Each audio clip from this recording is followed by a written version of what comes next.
Hi guys, ఈరోజు చాలా healthy and simple recipe mushroom omelette ఎలా చేయాలో చూసేద్దాం. ఫస్ట్ ఇలా ఒక బౌల్లోకి 2 ఎగ్స్ని క్రాక్ చేసుకొని వేసుకోండి.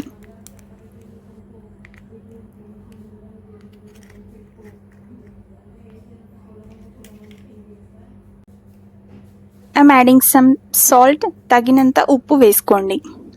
ఇప్పుడు దీన్ని బాగా బీట్ చేసుకోండి.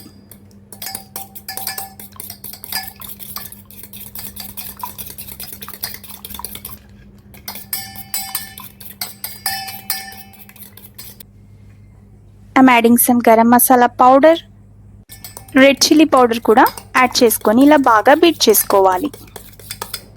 లమ్స్ లేకుండా బాగా బీట్ చేసుకోండి. డన్. ఇప్పుడు ఈ బ్యాటర్ని పక్కన పెట్టేసి మనం స్టవ్ పైన ఒక ప్యాన్ హీట్ చేసుకోవాలి. ప్యాన్ బాగా హీట్ అయిన తర్వాత అందులోకి ఆయిల్ వేసి ఐమ్ యాడింగ్ సమ్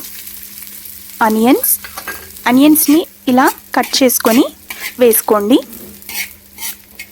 నేను ఇక్కడ 1 స్మాల్ సైజ్ ఆనియన్ వేసాను.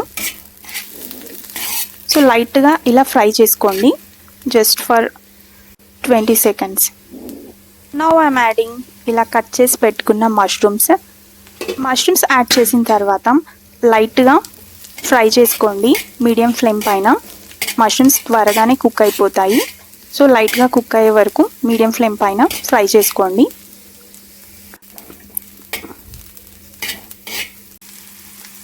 గైస్, ఇక్కడ నేను మళ్ళీ సాల్ట్ వేస్తున్నాను. ఆల్రెడీ ఎగ్ బ్యాటర్లో సాల్ట్ వేసి బీట్ చేసుకున్నాం కదా, ఇక్కడ మష్రూమ్స్ అండ్ ఆనియన్స్కి సరిపడేలా సాల్ట్ వేసుకోవాలి.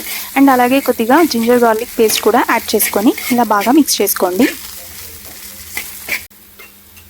ఈ విధంగా మష్రూమ్స్ ఫ్రై అయిన తర్వాత ఇందులోకి ఐమ్ యాడింగ్ ఆల్రెడీ బీట్ చేసి పెట్టుకున్న ఎగ్ బ్యాటర్ని ఇలా మంచిగా పోర్ చేసుకోండి ప్యాన్లో. ఎగ్ బ్యాటర్ ఈవెన్గా మష్రూమ్స్ అండ్ ఆనియన్స్కి స్ప్రెడ్ అయ్యేలాగా ఇలా పోర్ చేసుకున్న తర్వాత మీడియం ఫ్లేమ్ పైన మనం ఒక లిడ్ తీసుకొని కవర్ చేసేద్దాం. జస్ట్ 10 seconds ఇలా కవర్ చేసిన తర్వాత మూత ఓపెన్ చేసుకొని పైన ఇలా కొత్తిమీర వేసేస్తున్నాను నేను. సో మన వంటల్లో కొత్తిమీర కంపల్సరీ. ఇప్పుడు మళ్ళీ ఫ్లిప్ చేసుకోవాలి. సారీ గైస్, కొద్దిగా బర్న్ అయింది.